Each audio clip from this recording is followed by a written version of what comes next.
Test, test, test. Looks like the microphone's going. Excellent. Admit. Hello, let me get this camera set up. I'm running a little bit late. It's been an eventful week, so things have been going pretty good. Let's turn this a little bit, catch that a little bit, and then I will come over there here momentarily. Chat participants. Okay. Welcome back to class. This will be fun. Let me angle this up just a little bit. It's a little crooked. That part's straight, and then you go. All right. I think that should do it right there.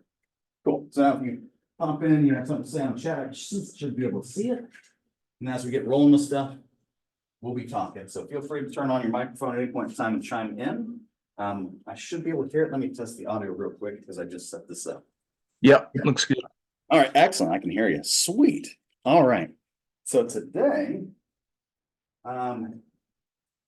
so we finish up with social processes. Now we're on to social things in general. So this is one of those topics that there is a definite ideology attached to this whole series of vein of theory. So we'll address that first so that we can understand how the overall theory fits in with society and the world, what it does and all its problems.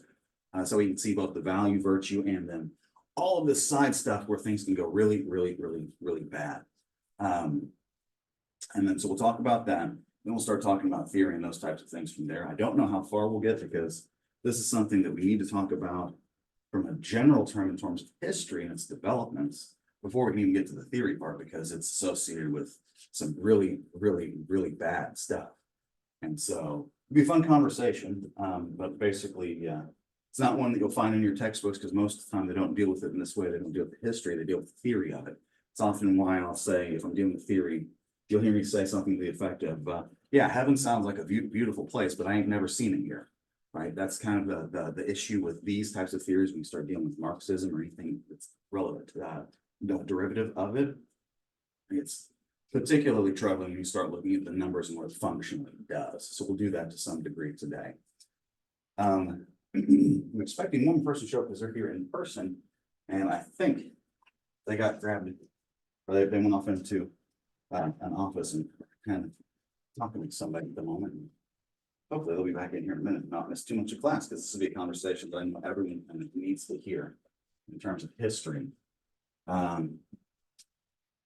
We're probably going to talk about, oh, this actually works.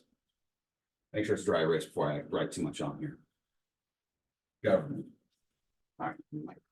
Cool. Got Myra, got Brendan, we got Jeffrey, and then soon we'll have one more. And you're admit. All right, I'm gonna get down just a little bit. Boop. Boop. All right. So I'm going to open up on my computer here. History. And open up the history because I want to show you, bring up the books. That way we can talk about it in terms of what the book presents, and I'll fill in the details that are missing because it's going to be missing a lot. These are the sections where every time that we deal with these in our field, we don't do a particularly good job about identifying the history and the problems associated with it. What we do is we go back to theory and identify, okay, this is what the theory says kind of thing, and is it really how it functions? Even if it's theoretical, it's like if it doesn't functionally form in that way here in the real world, then that theory is not always as useful as what people think. Okay, access ebook. And we'll talk about it in terms of how they do a little bit, and then we'll get into history. Okay. Summary, socialization, we already did that kind of stuff. And so now we need to get into the next chapter. Chapter 8, social conflict, critical criminal justice, and restorative justice. So each of these things relate to major, you could say domains, maybe paradigms, that kind of thing. When you start talking about restorative justice, that's kind of what you're getting into, are paradigms of the criminal justice system. We start talking about paradigms, sort of like which is bothering me a little bit today.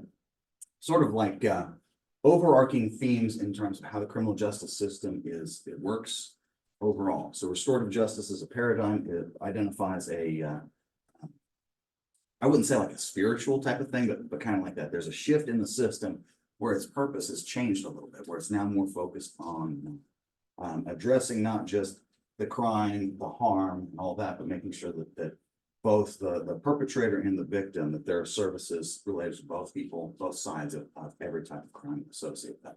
Very, very useful in terms of the opportunities for positive things.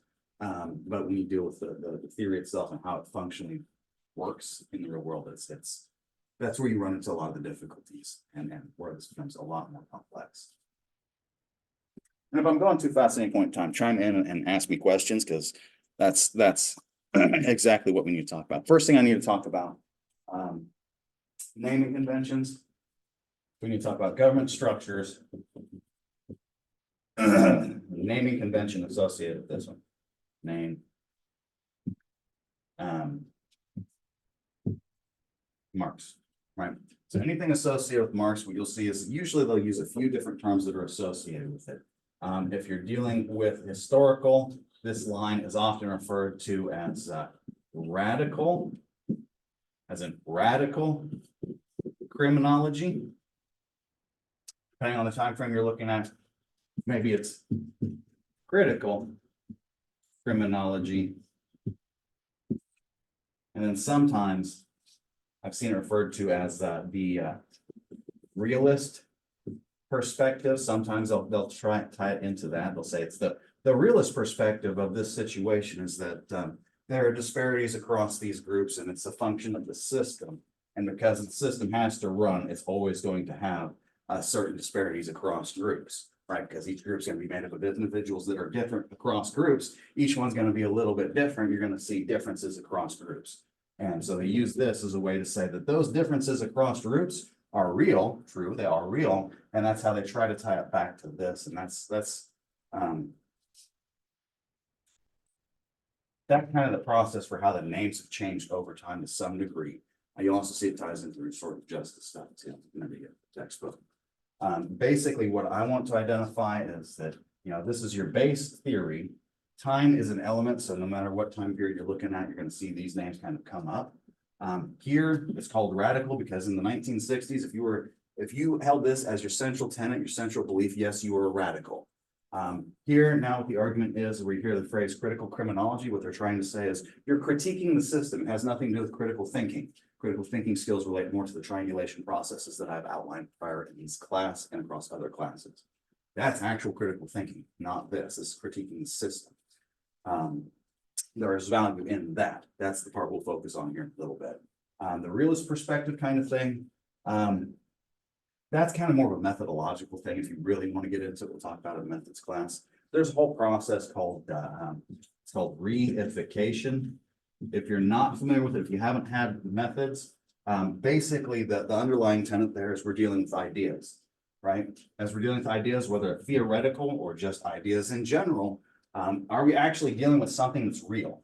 And if we're not, if it's something abstract, it doesn't have something that has tangible, physical, reality. It's not really bound to reality in that way. It's all up in your head or some idea.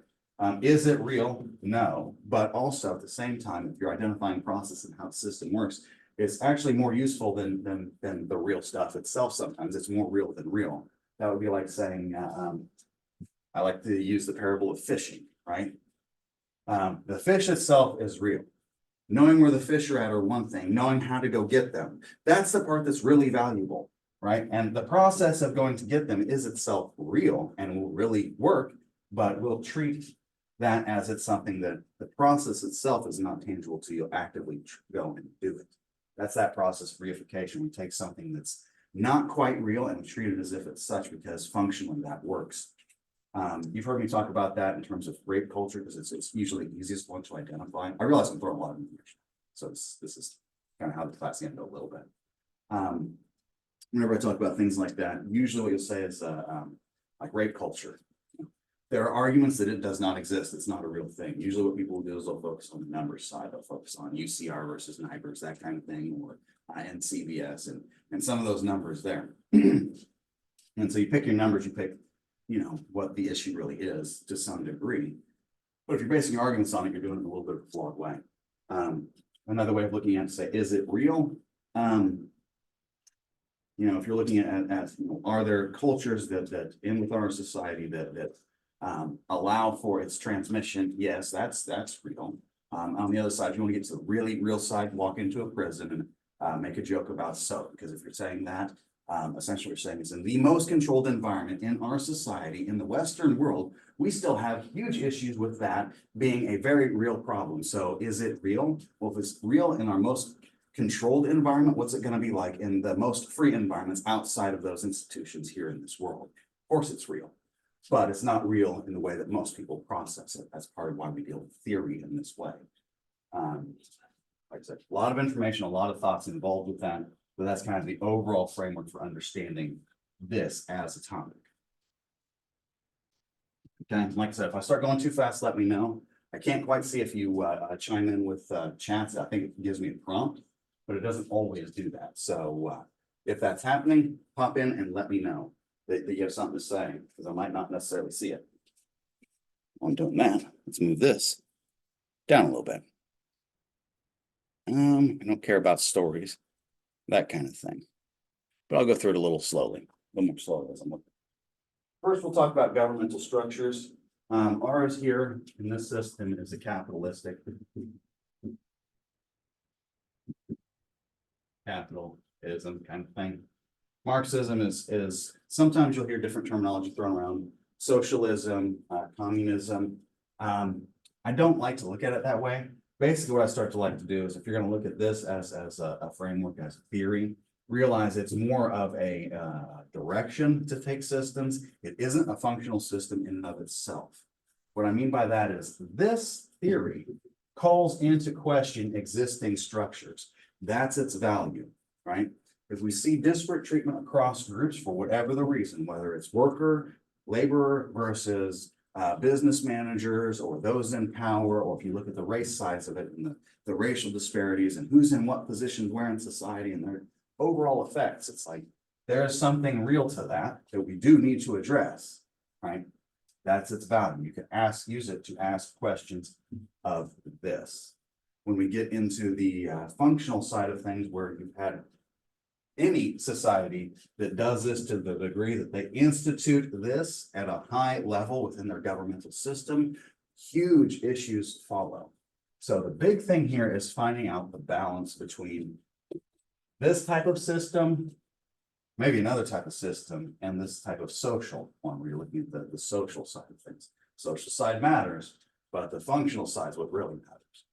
You can have any type of structure. We'll deal with capitalism because that's what we have here. You'll see it in different cultures. Basically, what you want to have is some type of merit-based system, ideally, not some type of system that's going to be based on birthright or anything like that.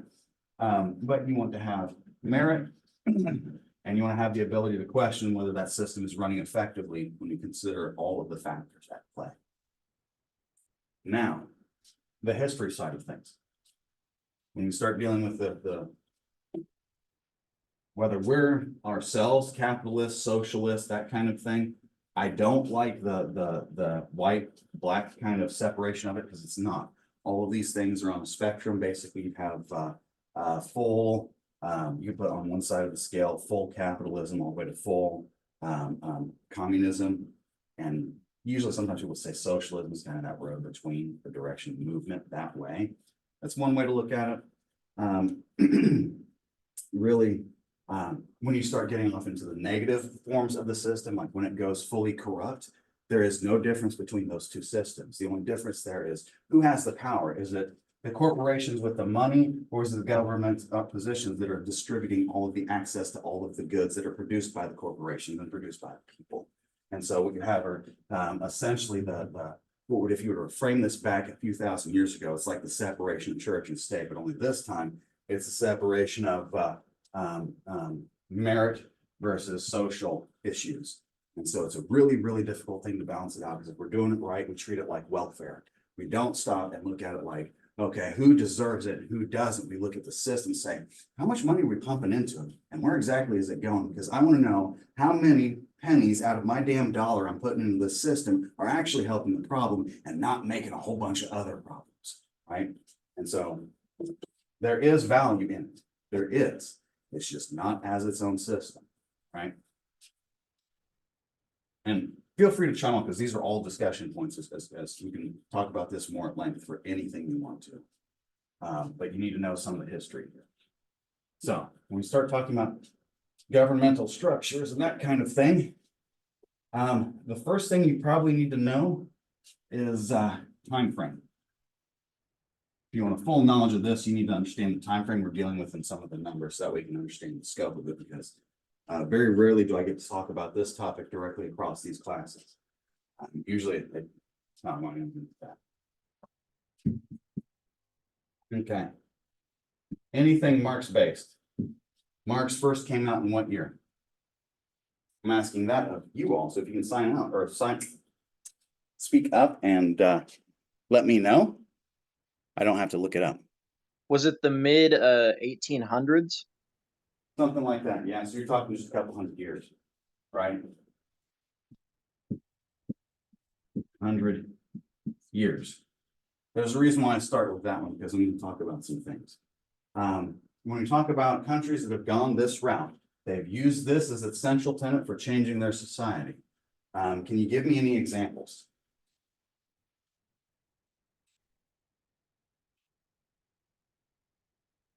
I'm sorry, could you repeat that?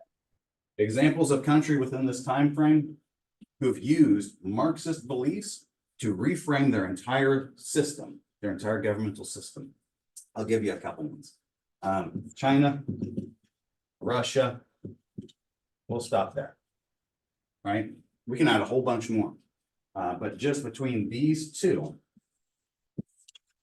what you need to realize are number of deaths associated. Question mark. How many people have died as a result of these ideas being put directly into practice? That is your measure right there for how functional, how useful it is. What you will see is that between these two countries alone and any other countries that have instituted this, they run into the same procedural issues, the same problems that lead to huge numbers of deaths. Huge numbers of deaths. Whether you're talking that or another one that happened fairly recently within the last few years would be something like South Africa. And I mean that as in the country itself, South Africa. There, what you'd see there is the white farmers. Because they're white farmers, because of all of the history there associated with racism in the country, which is real. They've gone the other direction to try to do that. Going the other direction is still just racism to some degree.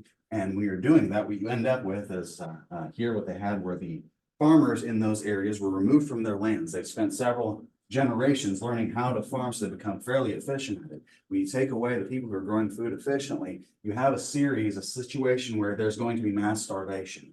You'll see mass starvation here, mass starvation here, mass starvation here, right? You'll see it across every single one of these, because as soon as you take a step away from the thing that gives people the reasons to work as hard as they can to provide food for people, just at minimum, the whole thing goes sideways, right? You're talking in the neighborhood of somewhere between 100 to 150 million deaths just between these two countries alone in the last, what, less than 200 years, more like less than 100. Right? And here's where the number actually matters, because if you start looking at estimates for this overall and across all human history, the concept of war itself, you end up with estimates for the total number of deaths across all human history in the hundreds of millions to, maybe 1 billion. Right? And that's not me giving those numbers. You can look those numbers up for yourself and check those. When you start dealing with that, what you're dealing with are the errors. Here, the error is 50 million. Here, it's about 90 million. But what you see here very, very quickly is all war across human history is getting close to the same scale for this one system in the last 100 years. Now, you can look at that in terms of population and how we do population rates here now today. The way you really need to look at it again is what's real. Each one of those numbers represents a life. We can't account for millions, tens of millions, even more. This is a very, very troubling topic, and the fact that people delve into it so easily with ideas on what they should have, what they should hold, and how the system should work. This should make it immediately evident that no one knows what the hell they're talking about. They can't cite any of these things right off the bat, right? And so that's the first way you'll tell if anyone knows what they're talking about, if they've got good ideas. Because what this system essentially does, from a corrupt standpoint, is we're going to deal with an entire country. And we're going to put a few people in charge of the distribution of all resources so that everyone's needs are met according to their abilities, according to their productivity. And so what's that going to be is that's going to be a social convention. And when you start doing that, how many people play favorites? It's like, what kind of bullshit is that? That right there is directly leading to this right here. And it's what? We're talking human history. Humans have been around for 100,000 years, right? 100. And so in the last what? How whatever 10th, 100th of a percent that is, we're on the same damn scale. It's a very serious problem. You need to understand that. It's like, are there good ideas within? Yes, that ability to question the system is vital for its function. Hey, well, Sorry about no, that. no, no, no. He tied me up and let me go. Yes, that's we like to talk. Anytime you come talking to a class, we're expected to be a long conversation. Talking about the Beatles, believe it or not. I like the Beatles. My favorite song of theirs is Revolution. If you stop and listen to it, it's going to tie directly into what we're talking about today. We missed out on the thing really when we talk about, we're talking about communism and its values and all of its flaws, which are massive. Because if you look here, if we just deal with how long it's been in existence as an idea, and at least just two of the big countries that put its issues, its ideas into practice, you end up with 100 to 150 million people dead. That's on the same scale as all war in human history, right? And that's before you get into the qualitative side of it. What do those deaths look like? War is, I'm getting to fight you as equally as I can. Over here, and with this thing, it's looking like mass starvation. It's looking like forced labor. It looks like trains loaded with people and cruelty. It's like cruelty to the scale at which you've never seen before. You'll never see it personally, hopefully in your life. God help you if you do. And we need to take a real full account of how much power is associated with this and the danger associated with this. Because just as soon as you're trying to do something that's good, even if you were to say, I'm only going to focus on the best elements of this theory and put it into practice, you'll find yourselves like in these countries where it doesn't matter how good you are, as long as there's one evil person anywhere near you, they're going to have everything they need to take you out and take over. That's Russia. That's Stalin, right? That's Stalin quite literally. He's the one that we get that nice little quote where they say, one death is a tragedy, a million is a statistic. One of the most evil people in human history, right? Maybe burn in hell. That's me just saying that. That's an opinion though. Hopefully you don't hold that against him because he's responsible for a lot of human deaths. Yeah, that's the framework you need to take into this before you even start to deal with these ideas, because before you know what those ideas fully are, you should see what they do when you put them into practice and you don't know what you're doing, right? Because most people trying to put it into practice on this side, well, I'm not going to say anything. I'm going to leave this right here like this for you to see it, because that's the truth of it. This is what's real, right? If you're giving me any choice there, this right here is more than 1 billion times more preferable than this right here. Because this, at least there's some kind of equality across the situation. You talk about equality a lot. This one is whole based on equality, but it's someone else making those judgments related to you. And that's the big thing with our society, is from an underlying principal tenet is that you get to make your own decisions. To hell with what anyone else says about your decisions, unless it's something that we can't have anything but to get involved to address it. That's how our society works. That's not how this one works. This one works by straight control and power. And when you give people that much power, you see the number of deaths that immediately follow, because people don't know how to manage that much information. They don't have that good of ability to do so. And then you have to question their motivations, intents when they do so, because you'll see it in their actions and the outcomes. And so wherever you want to place the error in that thing, I don't know. I'd place it on the hands of those like Stalin or Mao, right? Which is why I referenced the Beatles song Revolution. If you listen to that, you should listen to that after this class, so that way you can get a full taste of what the 1960s were like and the way that they were trying to cope with that. You hear a song that sounds like it's on the brink of being torn apart.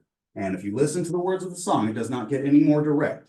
You want to go around carrying pictures of President Mao, Well, I forget exactly what the words are. It's like, there's no way you're gonna get along with that anyhow. Basically, you're gonna die. Because that's what those ideas do, is they kill on scales that are massive. The Yeah. scariest part of it all to me is that these atrocities were committed in the name of the common good and moral righteousness too. Yeah, and if you look at the history of it, check 1950s Russia and academics. You'll find that anything that where they're talking about Russia is going to tout all of the benefits of this system. That'd be like saying, if you look back at the anthropologists who published in the 1950s before China had its great leap forward, what they'll tell you of the Chinese people is that they were the most law-abiding and peaceful people in existence on the planet. What happened is you had a few bad people who decided they wanted to take power and they could do it better. And what you get are hundreds of millions of deaths. That's what you get every single time. At some point in time, we need to recognize that, see the actual value in this theory and only use it that way and not put it forward as an idea for running the entire system because it simply does not work because people do not work. And I mean that quite literally. If you look at people, those with the power, what they do is they take that work and they don't put it on themselves. I'm too busy monitoring all these resources. I'm going to put the work on the workers.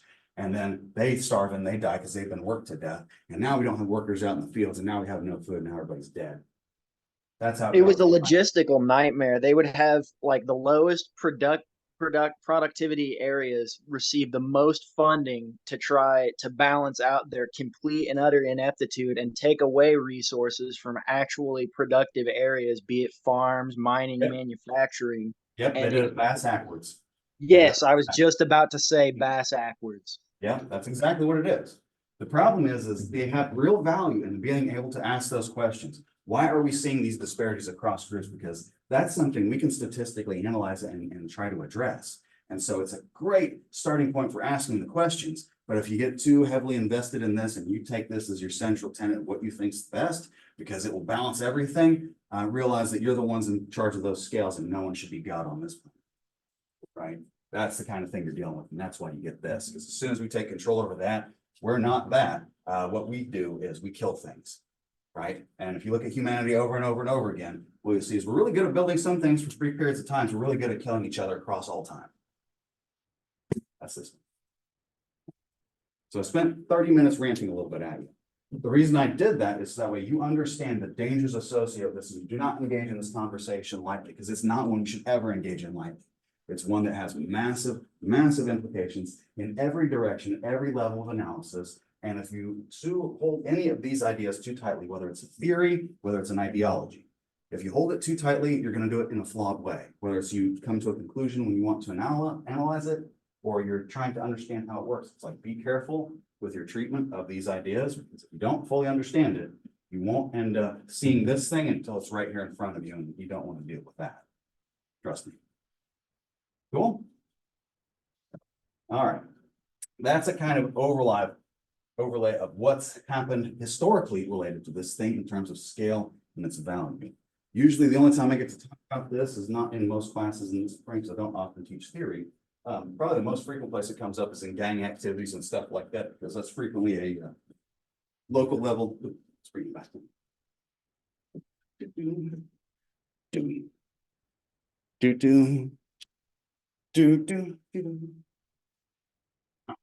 Wait a second. So you end up with this system. Some danger here, some real dangers. So with that, there's more than just these structures. It's just we're dealing with how our structure works right now and how these ideas are shaping it. That would be like talking about the difference between equality, equity, and the differences between. And anyone who's measuring those things needs to be very, very careful because those scales they hold are extremely powerful, right? And a lot of people, when you give them power, you get to see exactly all the flaws that they see multiplied. You're taking procedures, it's almost like money's its own force multiplier. It's its own weapon. It is. Okay. Dr. Hurst? Yeah. I just want to clarify something a little bit more. Yeah. Going back to critical theory, other than, like you said, being able to question existing structures and existing disparities. Do critical theories offer any solutions at all, or are they just kind of open-ended for asking questions and then you can just go in a direction from there? It's a Because they little bit kind of of seem both. to just they seem to just invert Flighty whatever the disparity is. Yeah, and they just stop there for the most part. Sometimes you get flighty answers. The reason they do that is you can't really go much further with it with on the methodological side. When we get to methods, I'll talk about that because it is so hard to get to that causal claim. So what they'll do is they'll make some inferences and suggestions based on it that'll align with this type of theoretical idea. Which aren't necessarily bad, but we start running into issues is depending on how you measure it and how you look at it, you start seeing things massively different. And that causes all kinds of problems later on. What I mean by that is, okay, if I find a racial disparity in any issue, does that mean that that's itself racism? It's like, yes, it's to some degree. I mean, if you're thinking about Marx, that's one of the central tenets is you have disparities. Thing is, he poses it as the reason being is it's that power dynamic. It's not just that power dynamic. Is that power dynamic there? Yes, we do need to be able to account for that. But if we try to balance it based on power, that sounds like an awesome recipe to get right back over here again. Right? That's exactly what happens over and over and over again. Everyone gets in, thinks they can do it better. Probably heard other people talk on that subject. Yes, if you think you do it better, that means you've never been tested in any type of situation where you've had actual moral, ethical issues at play that were very, very difficult to weigh.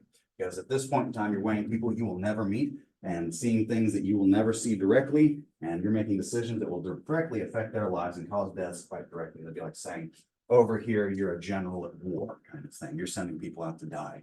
They do the same thing over here. They just don't realize that they're doing it. It's mismanagement and all the stuff associated with that, or the open vying for power, right? It's those things, the evil in people. Capitalism has it too.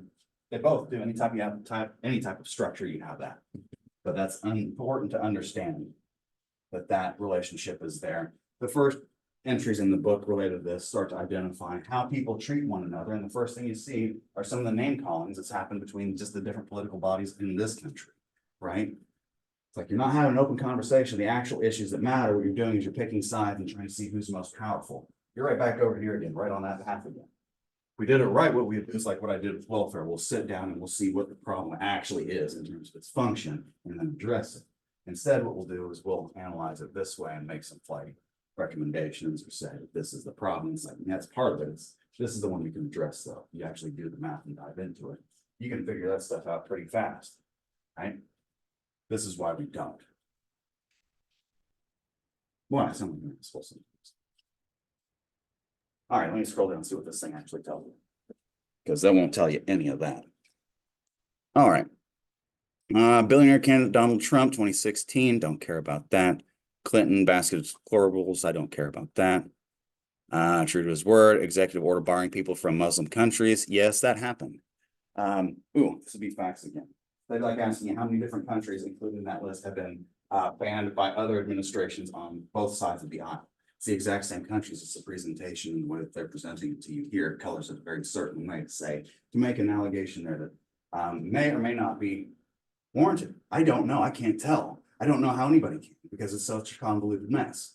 But that's me. And we're getting ready to go to elections. It's pretty easy to work up about this stuff. And you'll see why I don't know what the hell I'm going to do. And I don't know how anybody does. Let's see. Political conflict, dominate 2016 election. Yeah, don't care about that. Conflict can be destructive, leads to war, violence, and death. Functional when it results in positive social change. It's sometimes hard to distinguish between the two. You have to get your system in place and you have that many kinds of deaths and you did it wrong. I'm being an asshole again. All right. Criminologists who view crime as a function of social conflict are often referred to as critical criminologists. Okay. Now, depending on what theory they're using, yes, you get into that. So start dealing with conflict and that kind of thing. Marx is identifying some problems here. You have those who have and those who do not, those who work and those who manage. And then the managing of things, you're controlling people and their products. And in that opportunity, you can have some vulnerabilities and some wrongful actions. But if you run things in the right spirit, everyone benefits. That's ideally if capitalism works, it works that way. Ideally, if socialism or communism actually works, it's everyone coming together and doing things that are right from a legal, moral, ethical standpoint. But that is often a rarity. I'm getting to this. Forgive me. Business. I got a question. Yeah, go ahead. Is there a halfway in between those two, between capitalism, is socialism halfway in between, is Europe halfway? It's really hard to say that. I mean, because it's such a relative thing. So- Basically, how I do it is I would put these on two sides of the spectrum. On one Right. side, you got Marx, the other side, you got capitalism. Socialism is anything that moves you that direction. Right? So like here, are we a socialist system? To some degree, that's that welfare system. Or any number like the medical care, that kind of stuff. Those are all socialist systems. However, if we do it right, we still have the ability to base things off of merit. So those who work harder can still produce and benefit for us. They've got the motivation for doing so. And we help those in need. And so that way you minimize deaths all around at every level. But they only function by working together. And so long as we don't work together, none of it works at all. See, that's what I don't understand about Marxism. They kill so many people, but their ideal is to have the people be in charge. But that's a false, Almost like people making enemies. Yeah, you know. it's the statement. power dynamic. Yeah. Yeah, it's the power It dynamic. has nothing to do with the Instance- people. It's all about the Mhm. power structure. Well, it's the power dynamic and the levels. So think of it as group versus individual. Mhm. I'm dealing with these group issues and I've got to balance them out. How am I going to deal with it? Okay, there's a few ways I can do it. Let's say I'm going to address racial disparities in income in this country. I am overnight, so I can fix it overnight. I can tell you how to do it. We've got a disparity in Black income. If we look at Black versus white, their income's lower. What I'll do is I'll look at the average income across both groups, and then I'll make a determination of how many more Oprah Winfreys I need to add into the Black population, because I don't need to add that many. And then that average gets skewed off. And guess what? Now we're not talking about things in the frames that we are right now. We're talking about dominant cultures, privilege, and those types of things. You start dealing with, hey, this system's kind of screwed up. It's like, no matter what system you're in, it's always screwed up. We have to figure out a way to balance it so it actually runs. This is one of those areas where they overlap into that. They use it for things that they shouldn't, some that they should. And then they don't talk about this at all, so no one knows the danger associated with running with those ideas. So they think they get a good idea, they run with it, and you get this. But that's where censorship comes in too. Yeah. Because you hear about all this stuff in a capitalist society. Mhm. In Marxism, they have a propaganda network that runs everything, so you Yes. never know about all that. Yes, it's hidden because it's image. It's all image. Nothing actually matters in terms of the actual work, and that's why you get starvation, because no one did the Yeah, actual but work. you wouldn't know it. So Yeah. okay, let's take the Yeah. Uyghurs in China. Uyghurs in China or Venezuela starvation. How do they The deal with only starvation in reason Venezuela? people know about it is because they sneak stuff out. Yeah. In the media. Yeah. Or Venezuela, if you look at Venezuela a few years back, whenever they shifted off part of communism because of bad presidents kind of thing. What you'll see there is they had mass starvation. How they dealt with it is they made it illegal to claim starvation as the cause of death. Overnight, those things are dealt with. That's how it works. It doesn't. It's like, so that's why you seem to get It worked. makes it look like it never happened. Yes. Yeah, you fuck with reality. That bad language, you'll have to forgive me for that, but this one really gets me worked up because if you see the value of it, you can do it and you can do it right. You can massively help. If you don't, wow, you're the problem. You know, it's like, that's exactly what it is. So always be aware of that. If you're measuring groups against individuals, that is a hell of a thing to do. We do it in this field and we always give the error towards the individual, not the group, because that's the only society can function because we're all individuals. We're not all members of the same groups. And that's the only way it can function. And as soon as we make it about the groups and that dynamic, these are the dangers that are associated. So you have to be aware of it. You have to know that it is this bad if you let it get this way.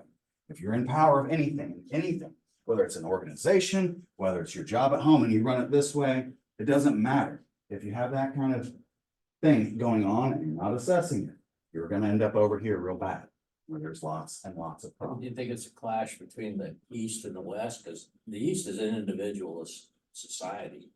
No, the West is individualist society. I The could- East is more family and the people. I'll say three things. Yeah. Right? And they'll identify how long it's been an issue in this, in the world. It's urban versus rural, right? Urban, everything is convenient. How far do I have to go to get free food? I don't. It comes to me and I don't really have to pay for a trip, right? Here, I need to go to the hospital, right? Maybe there's one nearby. Maybe I gotta travel half an hour, right? You're not averse to the work. You'll do the work. If I said it in another way, what I'd say is city mouse, country mouse. You remember children's stories like that? I'm sure all of you have heard it. Here's an even better I believe this one's Aesop's Fable, so that one gives you a time frame. You're talking thousands of years ago. Grasshopper and ant, right? Grasshoppers, locusts, and what you see in group behaviors whenever this shit goes wild, you see exactly like that. They descend like locusts, they eat everything, and everyone starves and dies. That's what it does. You have to understand them. If you're gonna play with these theories, you're gonna play with these ideas and hold them as ideals. It is a shocking thing to hear because most people don't talk about it because it's the nasty side of humanity. That's our field. We have to fix that. So you need to be aware. You have to know that before we get into this. And the fact that most books don't talk about it in this way first is kind of a problem in my opinion. So that's why you got this presentation today. Plus I'm worked out because I've seen people do stuff like this. It irritates me. All right. So with that, that's kind of an idea for what's going on there. We get into the critical conflict and those types of theories. You have to be very careful who you're dealing with and how they source their information. For example, I said class structure and its conflict. It's like, of course, that's going to be a major issue here. You can look at it across time. You can get it right now. If you said cultural issues, culture conflict, and the fact that we have subcultures in cities that promote criminal activities as the way to gain esteem, right? That's going to be part of this underlying thing too. Like I said, these theories all overlap. And so what you do as like as we're working on papers and stuff, I'm working a little slower on it, by the way. I will get more of that stuff to you guys this week. It's just last week was a nightmare. If you ask me about that, I'll tell you more. It's just making sure that you're following the right kind of sources, that kind of thing. This has its use, but you have to be very, very careful whenever it shifts off and things. You won't see it too much on the research side, but if you run with it on your own, that's where the real danger comes in because people don't realize just how much power there is and how many problems you can introduce so easily by just a small procedural change or small change in how you're measuring these things. It's massive. Like I said, an example would be trying to remember the guy I got the article from. I want to say it's not bold. It's but basically it's a story from the 1920s, an academic research thing where in it they don't really present too much data. They're talking about culture conflict and those types of things. They give a story that's quite direct, where it's an Italian family that's immigrated here from Italy into Chicago in the 1920s, I think. So basically you get an idea for time, culture, and the individual issues posed with immigrating, that kind of thing. In it, this family immigrated here. After immigrating here, the teenage daughter carried on a relationship with a local boy, the father being all of a direct Italian father that he is, turned around and saw the assault on his honor by having relations with his daughter as a personal assault and killed the boy. He did not understand why he was being arrested when they were slapping the cuffs on him to take him in. So in terms of that cultural conflict and all of those things at play, those are all very, very, very real things. It's just being aware of how it functionally works and the directions that it moves. Let me see what this is. I got crazy stuff going on the business front. So in his country, in Italy, if he would have done that, he probably would have been justified. Is that what you're trying to say? But in America, it's. Oh, you would have, yeah, in that time frame in Italy, It's just honor killings were that's where the perfect. conflict comes in. Yeah, You put the melting pot together, the cultures together, it causes problems. let me finish this text real quick. This business related to charity. That's where I spent most of last week dealing with this charity stuff. The number.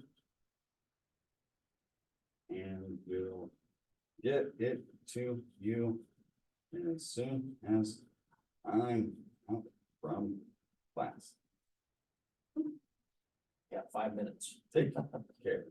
Yeah, well, it's like this rant is a long one. I realize that. And it's outside the book, but like I said, this is stuff that you directly need to know. If you're taking this in terms of history, they might talk about this over here. But then, like I said, if you try and look at how it was treated in the 1950s with academics, they're touting this country right here. Right here. During the time that all that stuff's going on, you're seeing mass starvation. They're literally putting out propaganda for you not to eat your own children because you're starving that bad that people are, right? China's the same kind of thing, the Great Leap Forward, that kind of thing. If you dig into that, you will see just how bad it is, but no one tells you to do that in high school. maybe you'll run into someone here at college that will point out, it's like, oh yeah, by the way, they killed 100 million people doing that. Is it worth it? Absolutely not. Right? I don't get it, but that's people for you. People hold ideas too, and sometimes they don't always present them in the most objective of ways. And so I'm also bound by those same kinds of things. So question everything I've just presented to you and go look it up for yourself. Right? And let me know what you see. I think that's enough for today. We'll actually get into the what's in the book next class, because I spent too much time ranting about this one, because it is that serious. You need to understand the process as it flows from a world perspective, because that's that bad. Cool. Yeah, that's a pretty emotional subject. Oh my Get into goodness. that. Yeah, well, it's like where we find the best examples of it, like Chinese, Russian, Cuban, South African immigrants here from those time periods. I know people who came from here from Cuba during the time that we had issues initially, like the 1960s, with Castro. And it's like, yeah, they'll tell you all about all the difficulties of why they came here and all the things that they had to go through. And they'll quite directly identify, oh yeah, we had a lot of death associated with it. Like, of course you did, because that's what that system does. So if you're gonna play with those ideas, know what it does before you do it, because it only serves to ask questions. It doesn't do anything else. It's not a system. Okay? With that, I will let you guys have a great day. We'll pick up class next time. I think we might be ready to do a review for a test at some point soon. I'd have you go back to the schedule. But like I said, I've been wrapped up in a lot of stuff over spring break in terms of on the professional and charitable sides of things. And so with that, I will let you guys have today, and then by next class, I'll have more information on paper development and that kind of stuff. Because you guys are doing great there. I'm liking what I'm seeing. I just need to get you guys some more stuff and give you some more correct directions. So I want to be involved with your development as you develop these papers, and of course your educational pursuits, because that's the whole point why I'm here. So with that, I'll let you guys have a great day. And if you need anything, let me know, and I'll talk to you later. All right. So you're gonna post- Dr. Hurst, you have a dachshund, don't you? Yes, I do. What kind do you have? A long-haired female. She is a pain in my backside. What color Never is she? seen, a tricolor. I've never seen. Oh, cool. Was as food motivated. And I've had quite a few dogs over the years. But that's one. It's like if you're eating anything, it's like, vroom, that face is just right up. No matter where you move, it's you just following that food everywhere. It's like you give any kind of command. It's like there could be someone breaking in the house. That dog doesn't care anything. It wants that piece of pepperoni you got sitting on your plate. It's not moving anywhere. It's like, This is my dog Buck. We got him 2 weeks ago. yeah, go let me switch this around so I can see. It's like that's awesome. Oh, yeah. See you later. He's just a little Yeah. guy. Post the quiz and the exam. Yeah, I'll post those up in the next, and so I'll give you at least something to do. Oh, there you go. So is that a little yellow lab? Nope, he's a dachshund. He's a He's a miniature dachshund. Oh, wow. Yeah, I can't get size here, so it's that's awesome. I've never Yeah. seen one like him, really. Yeah, I haven't seen any that were that color. That's awesome. I like that. In person, he looks, yeah, like you said, like a little golden lab Yeah, puppy or like a that's what I golden thought. retriever. Yeah, I thought it was like a yellow lab, golden retriever pup, maybe mixed like that. No, that's Yeah, awesome. I had to ask you about your dachshund. I've had him my whole life. This is the first dog I've had in like 6 or 7 years. I Mhm. just love him. Oh yeah, there's nothing like a dog. I myself, I kind of like the analogy how sometimes people make comparisons between people and dogs. It's like that's actually pretty spot on. Oh, Um, for sure. Yeah, if you look at how we play with one another, particularly men, it's like, okay, what's the first thing you're gonna do? You gotta start wrestling around and Right. you're using your words, you're kind of at each other. It's like, yeah, you're just like dogs. We're just like it. And so hopefully I don't ever offend anybody if I ever make that analogy in class or anything, because usually No. I'm thinking of me myself. It's like, I'm a good dog. I will sit, I will stay, I will speak. You've told me to do these things. Tell me to dig or tell me to bite, and we'll see what happens. But otherwise, it's like I don't do those things unless I absolutely have to. And so that's the stuff with the charity that we'll be getting into next week. Hopefully, that's something that we won't ever have to talk about in here, and it'll get fixed really quickly. But that's where I'm going to leave that discussion. In other words, what I'm saying is, ooh, stay tuned. There might be some public press on some of the stuff we're involved with in terms of charities. That'd be good for us because you'll get to see who's doing what's right and who's not. So I'll also. Well, thank you, Dr. Hurst. Yeah, you guys Take have care. a great day, and I will talk to you on Wednesday. All right. See ya. All right. See you later. Bye.